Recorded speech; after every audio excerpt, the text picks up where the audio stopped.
বিজেপিকে লক্ষ্মীর ভান্ডার তোপ মমতার। ওরা বলছে 3 মাস পর লক্ষ্মীর ভান্ডার বাদ দিয়ে দেবে। আমি বলছি কে হরিদাস উন্মাদের মতো কথা বলছে?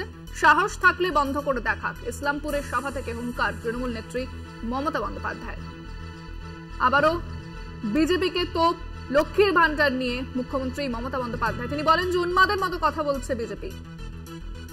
বিস্তারিত কথা বলবো, ফোনে রয়েছেন আমাদের প্রতিনিধি দেবজ্যোতি ঘোষ। দেবজ্যোতি, লক্ষ্মীর ভান্ডার নিয়ে বহুবার সরব হয়েছে বিজেপি। এবার মুখ্যমন্ত্রী মমতা বন্দ্যোপাধ্যায় পাল্টা বলেছেন যে 3 মাস পরে বন্ধ করা যাবে না। তিনি কিন্তু এই হুঙ্কার দিয়েছেন।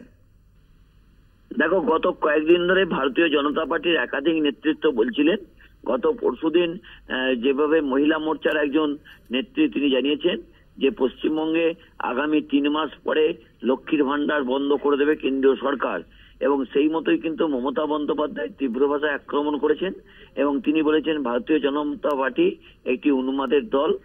তারা ভুলে গেছেন যে রাজ্য সরকার সংবিধান স্বীকৃত একটি রাজনৈতিক দলের দ্বারা নির্বাচিত এবং সেখানে উপযুক্ত সংখ্যায় তাদের বিধায়ক রয়েছে।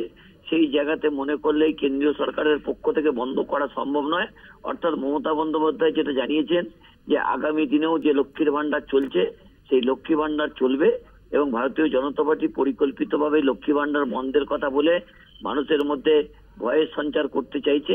কিন্তু তৃণমূল নেত্রী মমতা বন্দ্যোপাধ্যায় জানিয়ে দিয়েছেন কোনো মতেই তাদের কথায় কেউ গ্রাহ্য করবেন না।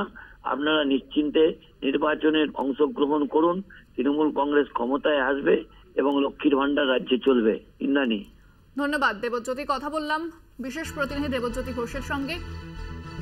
এর আগে বিজেপি বারবার বলেছে 3 মাস পর লক্ষ্মীর ভান্ডার বন্ধের কথা। এরপর সরব হয়েছেন মুখ্যমন্ত্রী মমতা বন্দ্যোপাধ্যায়। তিনি বলেছেন যে সাহস থাকলে বন্ধ করে দেখা। ইসলামপুরে জনসভা থেকে বিজেপিকে হুঙ্কার মুখ্যমন্ত্রী। কি বলেছেন তিনি, শোনাব আপনাদের। আজকে বলছি 3 মাস বাদে লক্ষ্মীর ভান্ডার বাদ দিয়ে দেবো। আমি তুই কে রে হরিদাস? কে হরিদাস?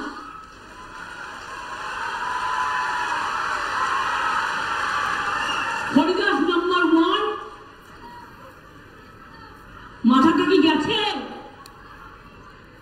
উন্মাদের মতো বলছে লক্ষ্মীর ভান্ডার বন্ধ করে দেবো। আমরা